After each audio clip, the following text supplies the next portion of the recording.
aurrei eskaini nahi izan diegu gaurko saio berezi hau, naiz eta egia den aur batzuk oraindik ez direla kontziente konfinamenduan daudenik. Zeratik, lo daudelako.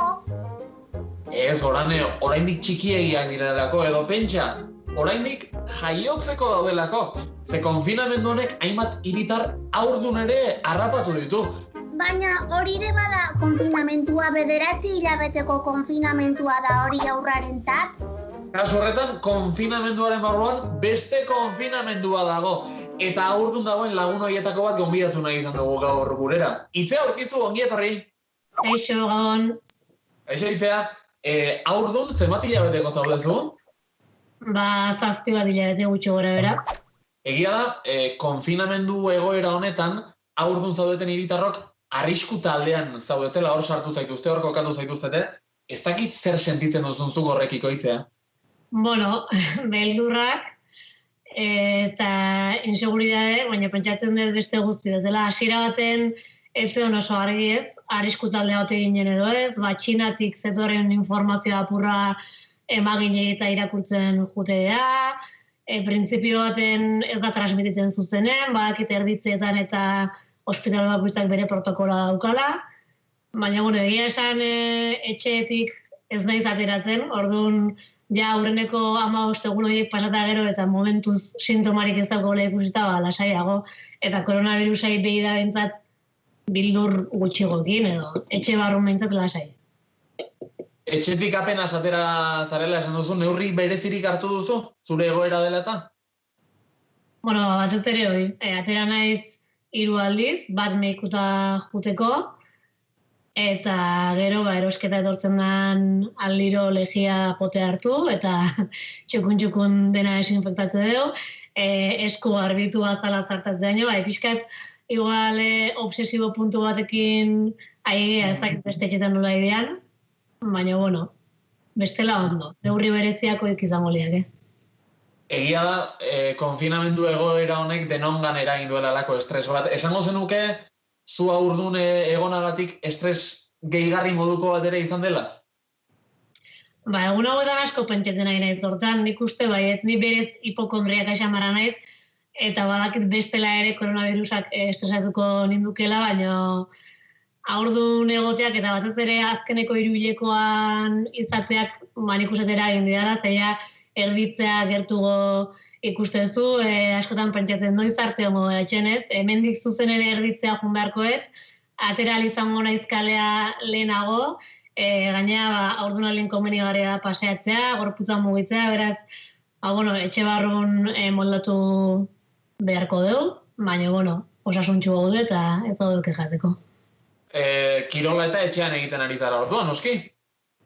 Bai, hasieran pasilloan buelta desente ematen nituen, eta duela 2 aste inguru eliptika bat lortu nun, merkatu guztia agortuta dago, eta bai egunero bitet, eta horrez gain, internet egia esan suerte bada ez, gaur egun eukitzea, dena daukagu etxen, serietatik hasi, WhatsAppa eta bar, eta hau betzelako bideokonferentziak, eta horri esker gure fisioterapeutekin haurdunaldiko ariketa fisikoa asten 3 hitze dugu, eta eskertzeko da ez bakarrik baliabide teknologikoak eukitzea, baita giza baliabideek ere, iruditzen zait saiakera handia egiten ari dela profesional jende hau, 8 txalo jotzea edatze gela oso langile, baina beste langile askok ere merezi dutela, da nahi behintzat oso lagungarri nahi zait, astero 3 gutxienez ariketa fisikoa den, eta haurdunaldi referentzia egin eta beste haurdun batzukin itendeko aukera eukitzea, oso mesedegarri. Ekainerako espero duzu gaurtxo hori, ez dakit ordurako dena prestote duzuen edo? Esan ez.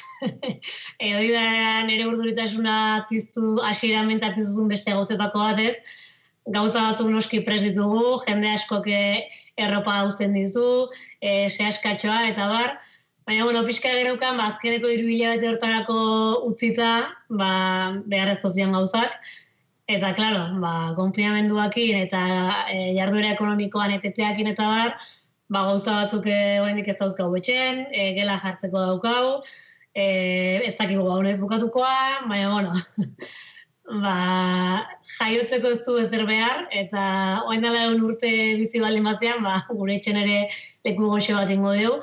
Ni oso urduri nago, aitza ez zain beste, lasaiagoa da hortan, baina, bueno, elkarrekin orekatuko behar. Apa, familia!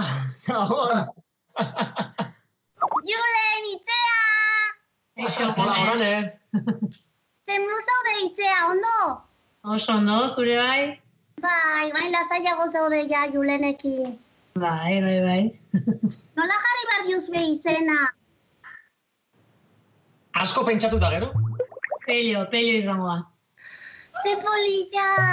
Pello gustatzen zait. Nik eboka nimia. Abi da. Nola izena duzu behar? Rodabaio. Ez que pentsau behar da asko gustatzen zaizun izen bat. Rodabaio. Itzea Julen, zemuzko osaba izango Antxon. Ondo ikusten dezue fundamentuki.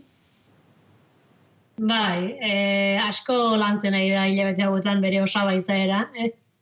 Lehenengo paga ere eman zion gaina, gure semai. Eta, Antxon eta biok beste osaba Antxon bat badaukagunez, hor dauka Antxonek eredu bat, ispilu bat, pixka bat ikasten joateko, ez da, Antxon? Hori da, eta orain arte nire aritu naiz Itzearekin oso kazetari estiloan edo, baina ja informalago esan denion, oso ondo ari dela, konfinamendu hau gainitzen. Itzea txapeldun! Animo Itzea, gutxi falta da, ja gutxi falta da, konfinamenturako eta peio ezagutzeko. Bai, bitako.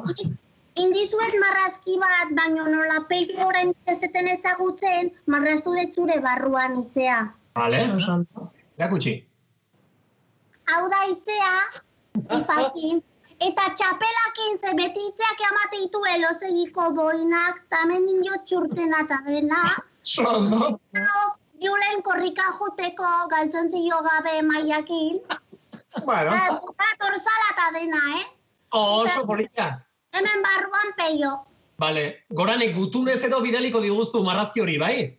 Bai, baina gero sanitolekin desinfektau bazpare, bale? Bale, formal. Oso ondo. Zoragarri, Itzea eta Julen eskerrik asko, Bai.